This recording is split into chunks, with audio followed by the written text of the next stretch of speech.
Mesdames et messieurs, bonjour. Il est 12h sur l'ensemble du réseau synchronisé de Sud FM, CN Radio, l'heure de Sud Midi. Voici les titres.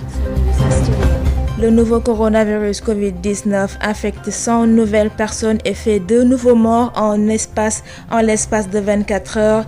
155 patients ont quant à eux recouvré la santé à Fatick. Les autorités administratives durcissent le ton et promettent de sanctionner tout récalcitrant dans l'application des gestes barrières.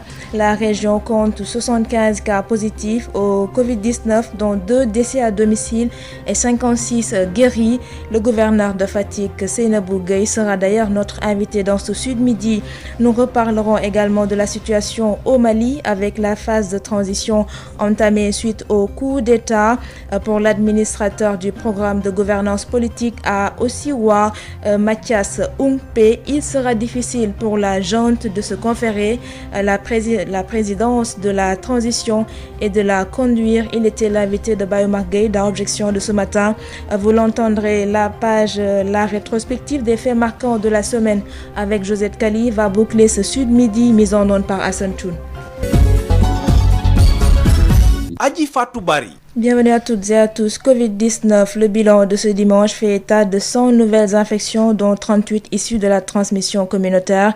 Les cas importés également font leur retour, alors que 2 patients ont encore perdu la vie ces dernières 24 heures. Les détails avec Dr Mamadou Ndiaye, directeur de la prévention. Sur 1276 tests réalisés, 100 sont revenus positifs, soit un taux de positivité de 7,84%. Les cas positifs se répartissent comme suit. 60 cas contacts suivis par nos services, 2 cas importés enregistrés au niveau de l'aéroport international Blaise Diagne de Diass et 38 cas issus de la transmission communautaire répartis entre les communes ou quartiers suivants. Guédiawaye 3, Parcelles Assainies 3, Thiès 3, Mermoz 2, Ouest Foire 2, Pout 2, Saint-Louis 2, Bignona 1, Cissé Foire 1, Diamniadio 1, Fass Delorme 1, Grand Dakar 1, Grand Yoff 1, HLM Grand Médine 1, HLM Grand Yoff 1, Kédougou 1, Khombol 1, Liberté 6 1, Louga 1, Mariste 1, Mbao 1, Nioro 1, Wokam 1, Richard Toll 1, Rufisque 1, Saraya 1, Tivaouane 1, Touba 1. 155 patients hospitalisés ont été contrôlés négatifs et déclarés guéris. 36 cas graves sont pris en charge dans les services de réanimation. 2 décès ont été enregistrés ce 29 août 2020. L'état de santé des autres patients hospitalisés est jugé stable. À ce jour, 13 556 cas ont été déclarés positifs, dont 9 388 guéris, 284 décédés et donc 3 883 sous traitement. C'était Dr Mamadou Ndiaye, directeur de la prévention, qui nous faisait le point sur l'évolution de la maladie à coronavirus dans le pays. La région de Fatick a enregistré 75 cas confirmés de Covid-19 depuis le début de la pandémie, dont 2 cas de décès à domicile, 56 guéris et 17 personnes sous traitement à l'hôpital régional. Le gouverneur de la région annonce des sanctions contre les récalcitrants qui continueraient à bafouer les gestes barrières. Ceci à la fin de la caravane de sensibilisation lancée par le comité régional de gestion des épidémies. Seynabou Gueye sera notre invité dans ce Sud Midi. En cette période de crise sanitaire, les droits des femmes sont bafoués. Seulement, le ministère de la Santé n'est pas seul dans la lutte. À travers sa cellule genre, des efforts sont menés pour que dans le cadre de la riposte, que la prise en compte des problématiques de la femme soit donc dedans, nous dit Madame Gako Ndeye Mengue Ndiat Ndiaye.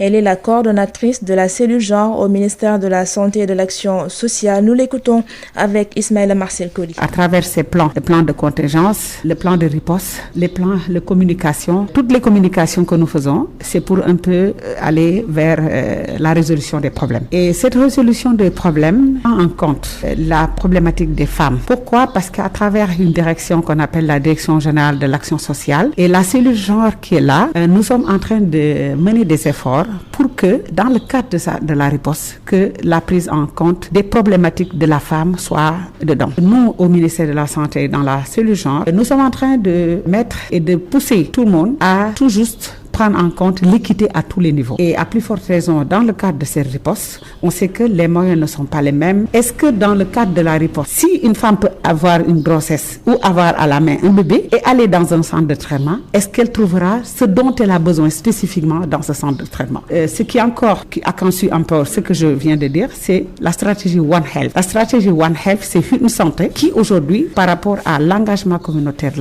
les problèmes sociaux, les problèmes économiques, parce que la COVID a des impacts socio-économiques, des impacts politiques, tous les autres impacts qu'il faut prendre en compte dans ce cadre. Aujourd'hui, si les femmes s'occupent des enfants, des familles, des maris, des grandes personnes, les personnes âgées, les femmes dans le secteur informel, ce qu'elles font ne sont pas capitalisées, mais elles nourrissent les familles. Mais quand elles nourrissent les familles et qu'il y a un confinement, tout est au ralenti, on comprend aisément que les femmes sont lésées. Et là, c'est la femme qui s'occupait des enfants. Maintenant, les enfants ne vont plus à l'école. Elle a une surcharge de travail. Le temps qu'elle donne est une forte ressource, mais qui n'est pas souvent capitalisée. Ça veut dire qu'aujourd'hui, ça impacte sur leur vie. En restant plus longtemps dans les maisons, avec les couples, ça a un impact, une répercussion sur les comportements et les attitudes. Les hommes deviennent un peu plus agressifs à cause de la contiguïté ou bien promiscuité de ces maisons, avec un sous-baissement de précarité. Ça pose des problèmes, d'énormes problèmes, d'énervement, de tension familiale. Et je pense que dans ce cadre, le ministère de la Santé, en tant que cellule genre que nous avons au ministère de la Santé, nous sommes en train de déployer des efforts pour un peu déjà, cette semaine, nous, soutenu par l'OMS, nous sommes en train de former un pool de formateurs à travers les points focaux que nous avons sur la pyramide sanitaire dans toutes les régions pour aller répondre à ces besoins. C'est Madame Gako Ndeye Mengue Ndiat Ndiaye. Elle est la coordonnatrice de la cellule genre au ministère de la Santé et de l'Action sociale. Retenez que des quartiers entiers de Kaffrine sont sous les eaux suite aux fortes précipitations qui se sont abattues sur la ville hier. Selon l'agence de presse sénégalaise, les quartiers de Diamaguène Centre et Kaffrine 2 sont les plus impactés avec les rues et ruelles complètement inondées, de même que certaines maisons, mais également l'école de Diamaguène Centre est sous les eaux. L'axe Kaffrine-Soto, à la sortie de la capitale du Ndoukoumane, se trouve également envahi par les eaux selon nos confrères de l'agence de presse sénégalaise. À Ziguinchor, les jeunes se mobilisent autour de la formation professionnelle. 90 jeunes ont été capacités au métier de la plomberie, du carrelage et staffeur plâtre après une formation de 10 jours pilotée par le Centre régional de formation professionnelle de Ziguinchor. Des jeunes plombiers carreleurs qui se lancent ainsi sur le marché du travail, nous dit Ignace Ndeye. Un métier en 90 jours, c'est le pari réussi par le Centre de formation professionnelle CFP de Ziguinchor qui a accueilli 90 jeunes pour une formation au métier de plomberie, carrelage et staff plâtre. Appuyé par le programme Réussir au Sénégal porté par GIZ et GFA, le projet monté par le Centre de formation professionnelle de Ziguinchor a permis à ces 90 jeunes de sortir avec un métier. Une façon d'accompagner ces jeunes dans le monde du travail. Pierre Ignace Eremba, le directeur du CFP de Ziguinchor. Nous formons 30 plombiers, 30 caloreurs et 30 staffeurs plâtre. Ça a été une commande du GIZ et GFA. Les objectifs de cette formation, c'est de doter aux jeunes apprenants, grands commençants comme professionnels, de bonnes attitudes, de bonnes aptitudes professionnelles afin qu'ils puissent avoir un métier en 10 jours. Et en 10 jours, on a doté de beaucoup de compétences pour accomplir en tout cas une tâche qui peut être en fait un moyen de survie professionnelle pour le jeune. La formation sanctionnée par une attestation remise à chacun de ces jeunes à l'issue de cette formation reste maintenant la lancinante question de l'insertion de ces jeunes dans le marché du travail. Les responsables rassurent et promettent un accompagnement par des kits de démarrage. Mohamed El Bachir Diop, conseiller technique à GFA. Dans tous les cas, quand nous organisons des formations, nous donnons ce que l'on appelle des kits de démarrage. On leur a promis ça. Nous n'avons pas encore donné le kit de démarrage, mais on l'a promis. Je le répète aussi devant vous, qu'on leur a promis des kits de démarrage. Parce qu'imaginez, quand vous formez un médecin, un chirurgien, s'il n'a pas de bistouri, ce n'est pas un chirurgien. Vous formez un tôlier, s'il n'a pas de marteau, il n'a pas d'étau, ce n'est pas un tôlier. Parce qu'il ne peut pas faire le métier avec ses dents. Donc nous pensons que dans le dispositif pédagogique qui consiste à leur renforcer leurs capacités, il s'agira aussi de leur donner un minimum d'outils qui leur permettraient de se reconnaître comme tels. Déroulée dans un contexte de Covid-19, cette formation dans divers domaines, de la plomberie, du carrelage et des staff-plâtre, a permis de renforcer le dispositif pédagogique dans ce centre de formation professionnelle, CFP de Ziguinchor. Ziguinchor, Ignace Dey, Sud FM. Ce dimanche 30 août est célébrée la journée mondiale des personnes portées disparues en Afrique. À la fin juin, le Comité international de la Croix-Rouge et les sociétés nationales de Croix-Rouge et Croissant-Rouge dans leur base de données recensaient quelques 44 004 personnes déclarées portées disparues par leur famille. 45% d'entre elles étaient mineures au moment de la disparition. Le Nigeria, l'Éthiopie, le Soudan du Sud, la Somalie, la Libye, la République démocratique du Congo et le Cameroun totalisent 82% des cas de disparition enregistrés par le CICR en Afrique. Avec la crise sanitaire liée à la pandémie de Covid-19, des complications ont été notées, notamment dans les processus de recherche de ces perdus de vue, avec les restrictions imposées par de nombreux États, tant pour des déplacements internes qu'à l'étranger. Transition post-coup d'État au Mali, il sera difficile pour la junte de se conférer la présidence de la transition et de la conduire. C'est du moins la conviction de Mathias Oungpe. Selon l'administrateur du programme de gouvernance politique à Osiwa, cela risque d'apparaître aux yeux de l'opinion comme un conflit d'intérêts qui compliquerait davantage la situation, mais également pourrait ternir l'image des militaires, regrette-t-il. Nous l'écoutons avec Bayo Margué. La junte a besoin de beaucoup plus de flexibilité et de beaucoup plus de stratégie. Je pense que c'est là où la junte doit tout faire pour ne pas apparaître comme un acteur qui tient à être autour de la table pour la transition. Ça réduirait déjà une composante, n'est-ce pas, un degré de complexification de la situation. Et ça les élèverait à un niveau où maintenant ils peuvent faire asseoir les autres et essayer de les départager. Je pense que c'est difficile pour la junte d'occuper sa position aujourd'hui et d'être en même temps autour de la table pour partager le pouvoir. Si la junte avait la capacité de se détacher du pouvoir, elle se lèverait à un niveau où, ensemble maintenant avec la CEDEAO, au lieu d'être en contradiction avec la CEDEAO, ils peuvent faire asseoir les autres forces et les amener à s'entendre. Moi, je pense que une partie de la solution viendrait de là. Mais tel que la junte se comporte aujourd'hui, comme si elle veut prendre sa part du pouvoir et en même temps être celui qui veut amener les autres autour de la table, elle sera toujours en position de conflit d'intérêts et il lui sera toujours difficile d'aider à trouver la solution au Mali. Mathias Oungpe, administrateur du programme de gouvernance politique à Osiwa, était l'invité de Bayo Margué dans Objection de ce matin. Objection, une émission que vous pouvez réécouter en intégralité sur www.sudfmcnradio.com. Sud Midi, l'invité. Il s'agit du gouverneur de la région de Fatick, Seynabou Gueye, revient sur ces mesures prises afin de lutter contre la maladie à coronavirus dans la région. Je reprécise que la région de Fatick compte 75 cas positifs au Covid-19, dont 2 décès à domicile et 56 guéris. Nous écoutons le gouverneur de Fatick, Seynabou Gueye, avec Ngorsar. Madame Seynabou Gueye, bonjour. Bonjour, Monsieur Sarr. Vous êtes le gouverneur de la région de Fatick et vous venez de terminer une caravane pour la lutte contre la Covid-19. Qu'est-ce qui explique cette activité? Merci, Monsieur Sarr. Concernant la sensibilisation, comme l'action que nous avons menée ce matin, dire que nous l'avons commencé d'abord avec les gestes barrières, notamment avec le lavage des mains, avec le slogan Ngari ou Lahadou. Ensuite, il a été question dans un second temps, compte tenu aussi du contexte dans lequel on était en période de Ramadan et autres. Donc il fallait insister, surtout qu'on avait des craintes sur que certains endroits, surtout les boulangeries, certaines institutions financières ou bien même les pharmacies, puissent recevoir beaucoup de monde sans avoir une parfaite organisation. Donc nous avons insisté sur la distanciation. Et aujourd'hui, nous sommes peut-être sur la protection des personnes âgées parce qu'on se rend compte que la maladie s'est installée pratiquement dans toutes les régions du Sénégal et que nous avons pu quand même, à travers les statistiques du niveau national, nous avons pu constater quand même que c'est des personnes âgées qui sont le plus en fait touchées par cela. Donc c'est la raison pour laquelle, compte tenu aussi des cas de décès que nous avons enregistrés dans la région, nous avons jugé réellement opportun de faire cette caravane de sensibilisation pour protéger nos personnes âgées avec le slogan Fati Ar Makwein. Et je sais qu'aujourd'hui, ces personnes âgées, il faut qu'on leur parle, mais il faut qu'on parle aussi aux jeunes, on parle aussi aux autres composantes de la société qui sont dans les maisons, qui vivent avec ces personnes âgées et qui doivent être conscientisées sur le fait qu'aujourd'hui, ces personnes-là méritent une attention particulière. Parce que tout simplement étant une couche assez vulnérable qui enregistre beaucoup de ravages avec cette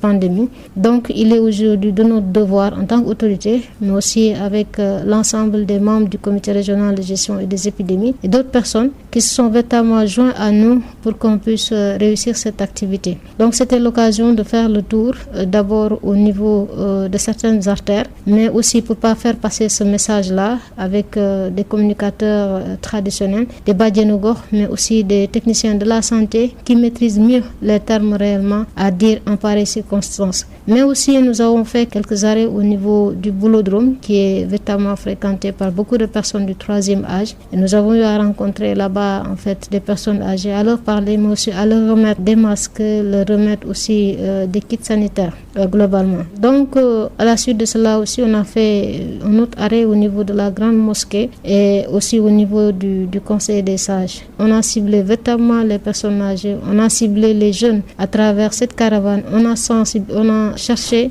à toucher aussi toutes les composantes de la famille, de telle sorte à ce que ces personnes âgées-là, on puisse réellement faire attention à elles. Et quelle est la situation de la pandémie à la date d'aujourd'hui depuis son apparition au niveau de la région? Oui, en fait, depuis son apparition, c'était en début de mois de mai, où nous avons enregistré notre premier cas dans la commune de Djahao. C'est vrai que nous enregistrons d'autres cas et au jour où je vous parle présentement, nous tournons autour de 75 cas dans la région. Là, quand même, il y a beaucoup de personnes aussi qui sont sorties guéries. Donc, je sais que présentement, il y a peut-être près de 17 personnes qui sont prêtes, qui sont en train d'être suivies au niveau du centre de traitement de l'épidémie au niveau de Fatick. Et nous espérons véritablement qu'avec ce que nous avons pu réussir en termes de prise en charge, que cela puisse continuer de faire en sorte qu'on n'ait pas d'autres cas, que le rythme de progression n'arrive pas à un niveau où ça deviendrait incontrôlable. Et combien de cas de décès ont été enregistrés? Oui, des cas de décès, nous en avons. C'est des personnes âgées qui sont décédées chez elles parce que tout simplement, étant des personnes âgées, elles avaient à traîner peut-être un certain nombre de maladies. Donc elles ont duré avec ces maladies-là. Donc pour avoir le cœur net sur de quoi elles sont plutôt décédées, c'est à ce moment-là qu'on se rend compte, après avoir réalisé le test, en fait, que ces personnes-là sont décédées de la Covid. Et quelles sont ces mesures qui vont être appliquées contre ces récalcitrants qui continuent toujours ce relâchement? Oui, parce que la réglementation, elle est là aussi. Tout ce que la loi nous donne comme possibilité aujourd'hui pour que ces récalcitrants, on puisse les mettre sur le droit chemin aussi, nous le ferons. L'idéal voudrait qu'on n'en arrive pas à ces mesures de coercition. Mais aussi, c'est des moyens qui sont à notre disposition et nous utilisons cela pour réellement atteindre cet objectif. Et je vous remercie et je rappelle que vous êtes le gouverneur de la région de Fatick. Il s'agissait donc de notre invité de ce Sud-Midi, Seynabou Gueye, gouverneur de la région de Fatick. À 12h, passé de 21 minutes, place à la rétrospective des faits marquants de la semaine avec Josette Kali. Bienvenue à toutes et à tous, vous écoutez la rétrospective des faits saillants de l'actualité de la semaine sur Sud FM.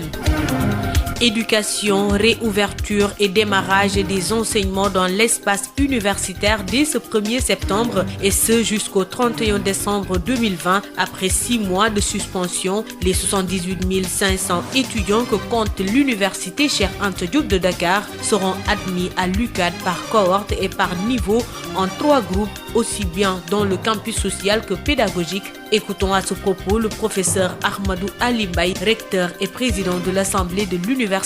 Je vous informe que la reprise des enseignements apprentissages se fera de manière graduelle et bimodale, c'est-à-dire incluant des activités à distance et des activités en présentiel. Suivant le plan de rotation des 78 500 étudiants du 1er septembre au 15 octobre 2020, seuls les étudiants de la licence 3 et du master 1 seront admis sur le campus. Cette catégorie d'étudiants représente un effectif total de 19 517 étudiants. Du 15 octobre au 15 novembre seront admis les étudiants de la licence 2 et du master 2. Et cette catégorie représente un effectif de 20 348 étudiants. Du 15 novembre au 31 décembre seront admis les étudiants de la L1. Et cette catégorie représente un effectif de 31 700 étudiants. Des aménagements spécifiques sont également prévus pour certains établissements, dans le respect du cadre général ci-dessus présenté. Durant la même période, les enseignements à distance se poursuivront pour tous les étudiants et à tous les niveaux. Il est proposé à tous les étudiants la diffusion ou la mise en ligne de toutes les activités menées dans les amphis et salles de travaux dirigés. Les étudiants qui ne désirent pas ou qui ne peuvent pas reprendre les cours en présentiel, pour quelque raison que ce soit, auront ainsi accès aux enseignements à travers nos plateformes à distance. Justement, pour le respect strict des recommandations sanitaires, le COUD a renforcé son plateau médical, interdit la concentration d'étudiants dans les chambres et a aussi revu les heures d'ouverture des restaurants. Religion, le Magal des 2 Rakas à Saint-Louis n'aura pas lieu cette année. Cet événement religieux a été annulé sur ndigal du Khalif général des Mourides en lien avec la pandémie.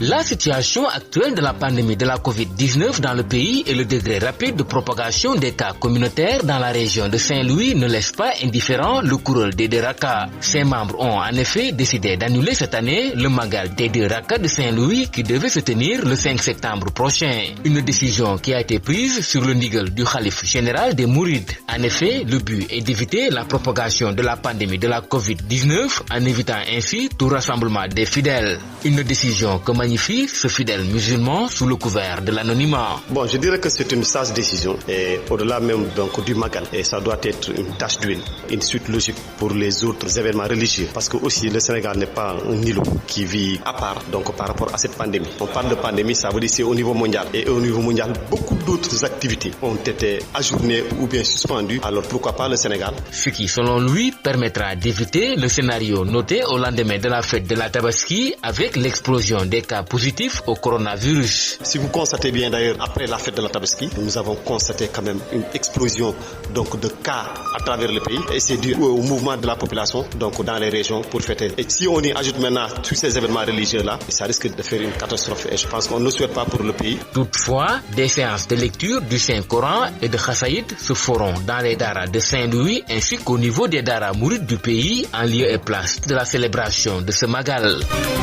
Accord finalement trouvé avec Sonatel sur les dernières offres commerciales. L'offre à dominante voix est désormais à 2200 et non à 4500 et celle à dominante donnée Internet à 5500 au lieu de 7500. Des engagements de Sonatel que l'ARTP s'engage à suivre. Aïssatou Gueiba. Après la plainte des consommateurs sur les nouvelles offres de l'opérateur Orange, des échanges avec la Sonatel, l'ARTP et l'association des consommateurs a permis un traitement de contentieux pour toutes les parties prenantes. Abdouli, directeur de l'ARTP.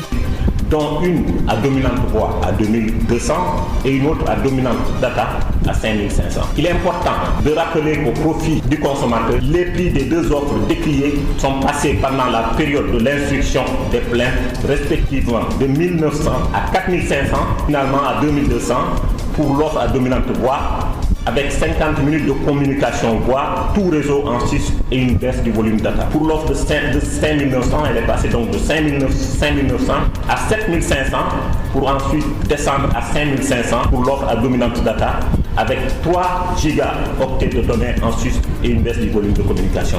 L'ensemble de ces mesures devrait permettre aux consommateurs de disposer d'une large palette d'offres lui permettant d'exercer le libre choix en fonction de ses usages et de son budget. Des engagements de l'opérateur Orange que l'autorité de régulation s'engage à suivre afin d'être respectés.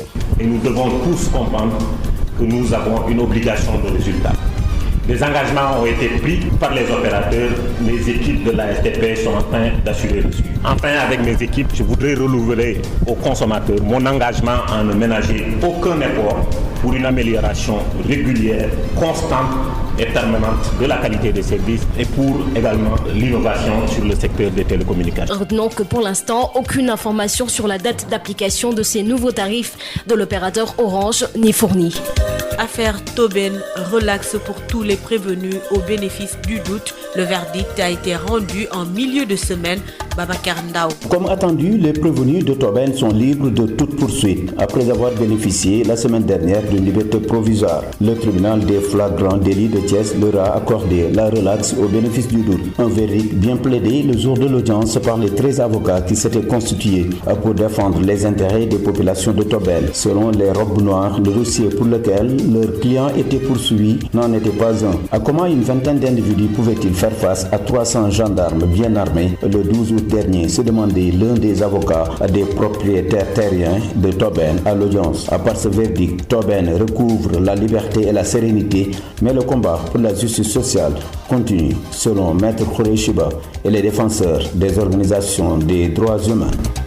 Fin de la mission conduite par Goodluck Jonathan à la suite du coup d'État. Les chefs d'État de la CEDEAO se sont réunis en sommet extraordinaire ce vendredi sur la situation au Mali, à l'issue de laquelle elle demande une transition d'une année dirigée par un civil avec un premier ministre également, Sori Ibrahima Maïga. Il conditionne la levée des sanctions à l'encontre du Mali prises à la suite des événements du 18 août dernier à l'application totale de ces mesures, contrairement au vœu émis par la junte du Comité national pour le salut du peuple lors des négociations avec la délégation de l'ancien président nigérian qui prévoit une transition de 3 ans sous la tutelle d'un militaire pour achever le mandat du président déchu. La CEDEAO exige une transition politique civile dont la durée est fixée à 12 mois. Le président de cette transition doit être issu du rang des civils ainsi que son premier ministre. L'organisation précise également que ceux-ci ne peuvent être éligibles lors des prochaines élections.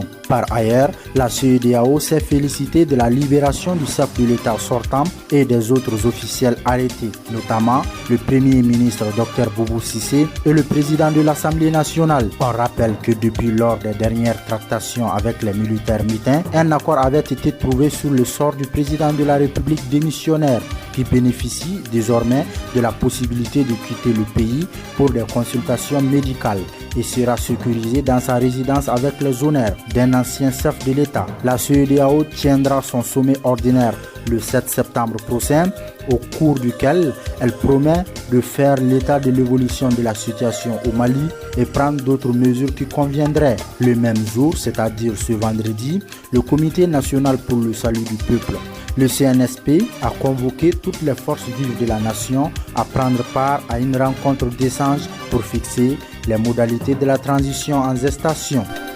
Ainsi prend fin la rétrospective de l'actualité saillante de la semaine sur Sud FM Sen Radio. Rendez-vous dimanche prochain.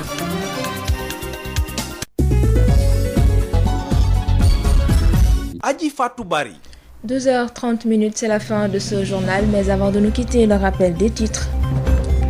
Le nouveau coronavirus Covid-19 touche ce dimanche 100 nouvelles personnes et fait de nouveaux morts en l'espace de 24 heures. 155 patients ont quant à eux recouvré la santé. Vous avez entendu les explications du directeur de la prévention, Dr Mamadou Ndiaye. Pendant ce temps, à Fatick, les autorités administratives annoncent des sanctions contre toute personne qui ne respecterait pas les gestes barrières édictés dans la lutte contre le coronavirus.